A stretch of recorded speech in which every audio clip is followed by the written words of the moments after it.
بسم اللہ الرحمن الرحیم۔ الدرس الخامس، پانچواں سبق۔ آج کے سبق میں مرکب اضافی کا بیان ہے اور اس کی مشق ہے۔ مرکب اضافی مرکب غیر مفید کی اقسام میں سے ایک خاص قسم ہے۔ مرکب اضافی ایسے مرکب کو کہتے ہیں جس میں ایک کلمے کی اضافت دوسرے کلمے کی طرف ہو، یعنی دو کلمے ہوں اور وہ دونوں الگ الگ ہوں، پھر ایک کو دوسرے کے ساتھ جوڑ کر کے مرکب بنا دیا جائے، خاص احکام کی رعایت کرتے ہوئے، تو اس پر مرکب اضافی کا اطلاق کیا جاتا ہے۔ مثلا قلم یہ ایک اسم ہے، زید یہ ایک اسم ہے، یہ دونوں الگ الگ اسم ہیں، کسی کو بھی کسی کے ساتھ کوئی تعلق اور ربط نہیں ہے۔ اب اس کو آپس میں جوڑنا چاہتے ہیں تو جوڑنے کا طریقہ یہ ہے کہ قلم سے تنوین ہٹا کر کے اس کو زید کے ساتھ جوڑ دیا جائے، اور زید پر جو دو پیش ہے اس کو ہٹا کر کے اس کو دو زیر دے دیا جائے، اور یوں دونوں کا ملا کر تلفظ کیا جائے قلم زید، تو یہ اب مرکب اضافی ہو گیا۔ اس طرح کے عمل سے پہلے وہ دونوں مفرد تھے، الگ الگ تھے، ایک کا دوسرے کے ساتھ کوئی تعلق نہیں تھا، لیکن جب یہ خاص قسم کا عمل کیا اور خاص قسم کا عمل کرنے کے بعد دونوں کو ملا کر کے تلفظ کیا اور اس کا تکلم کیا، تو یہ اصطلاح کے لحاظ سے اب یہ مرکب بن گیا اور اس کا نام مرکب اضافی پڑ گیا۔ تو یہ دو اسم ہیں، پہلے اسم کو مضاف کہا جاتا ہے اور دوسرے اسم کو مضاف الیہ بولا جاتا ہے۔ قلم زید، تو اس میں قلم مضاف ہے اور زید مضاف الیہ ہے۔ مضاف کا مطلب جس کو منسوب کیا جائے، جس کی کسی دوسرے اسم کی طرف نسبت کی جائے، اور مضاف الیہ کا مطلب جس کی جانب کسی دوسرے اسم کی نسبت ہو۔ تو چونکہ اس مرکب کے اندر قلم کی نسبت کی گئی ہے زید کی طرف، تو اس لیے قلم کا نام اصطلاح میں مضاف ہے، اور زیدن جو ہے اس کی جانب قلم کی نسبت کی گئی ہے، اس لیے اصطلاح میں اس کو مضاف الیہ کہا جاتا ہے۔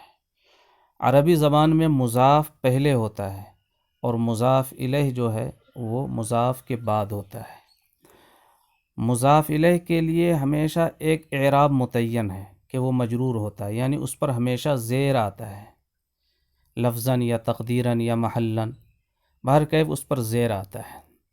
لیکن مضاف کا جو اعراب ہے وہ بدلتا رہتا ہے، کبھی اس پر زبر آ جائے گا، کبھی اس پر زیر آ جائے گا، کبھی اس پر جو ہے پیش آ جائے گا، تو حالات کے لحاظ سے اس میں تبدیلی آتی رہتی ہے۔ جیسے دیکھیے آپ، ھذا کتاب زید، یہ زید کی کتاب ہے، تو کتاب زیدن میں کتاب مضاف ہے، زیدن مضاف الیہ ہے، تو یہاں کتاب پر پیش ہے۔ دوسری مثال، قرأت کتاب زید، میں نے زید کی کتاب پڑھی، تو یہاں پر دیکھیے کتاب پر زبر آ گیا۔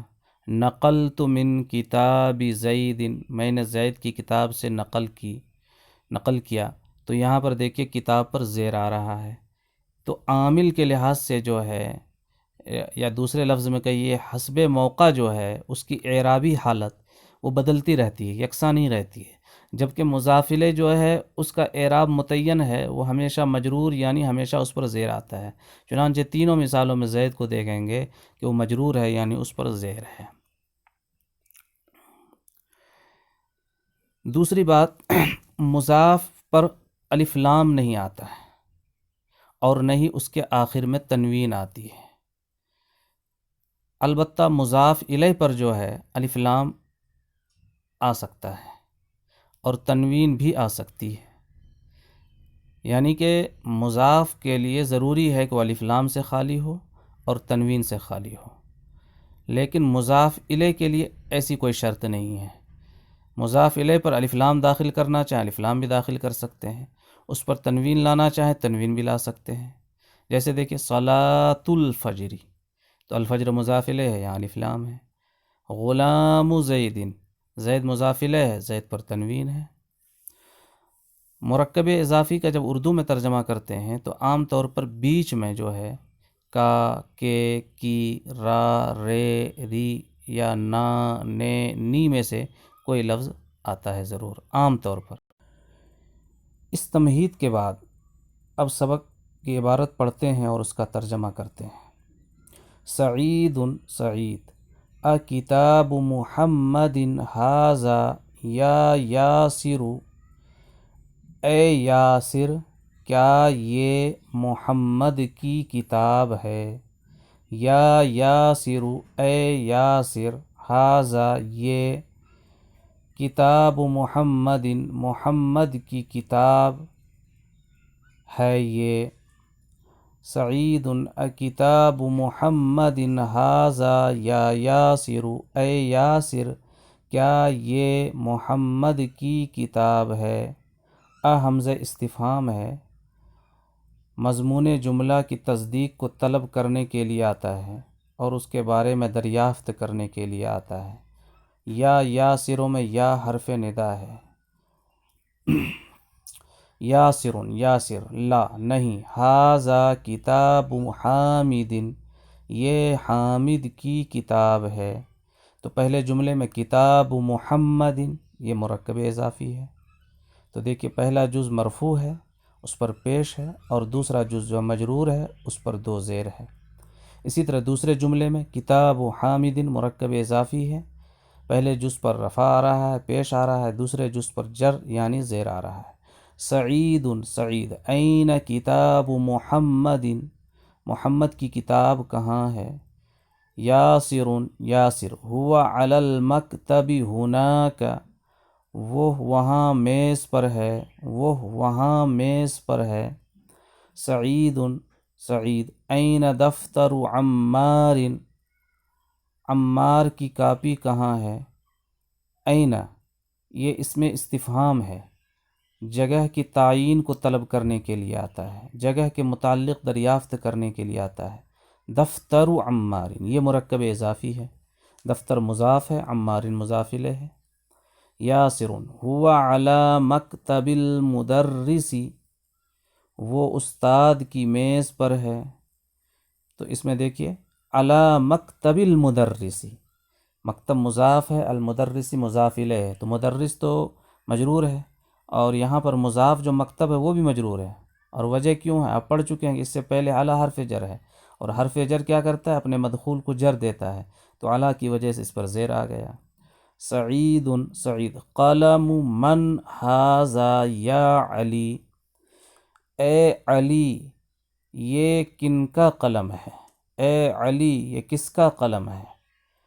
تو اس میں دیکھیے قلم من، قلم مضاف ہے اور من اس میں استفہام جو ہے یہ مضاف الیہ ہے، تو چونکہ من جو ہے یہ مبنی ہے، یعنی ایسا اسم ہے کہ ہر حال میں یکساں رہتا ہے، اس کے آخری حرف جو ہے اس کی حرکت میں تبدیلی نہیں آتی ہے، تو اس بنا پر جو ہے یہاں پر زیر ظاہر نہیں ہوا ہے اور اس پر ظاہر ہوتا بھی نہیں ہے، ہر حال میں یہ یکساں رہتا ہے، ایسے اسم کو نحو میں مبنی کہتے ہیں۔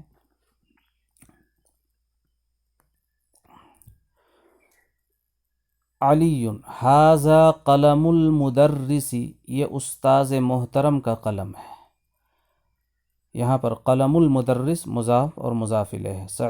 سعید، این حقیبۃ المدرس، سعید مدرس کا استاذ کا بیگ کہاں ہے۔ علی، علی، ہی تحت المکتب، بیگ میز کے نیچے ہے، تحت المکتبی یہ مرکب اضافی ہے، تحت مضاف ہے، المکتبی مضاف الیہ ہے، المکتبی پر زیر آ رہا ہے وہ مجرور ہے، اور تحت دیکھیں یہ اس پر زبر آ رہا ہے، یہ منصوب ہے۔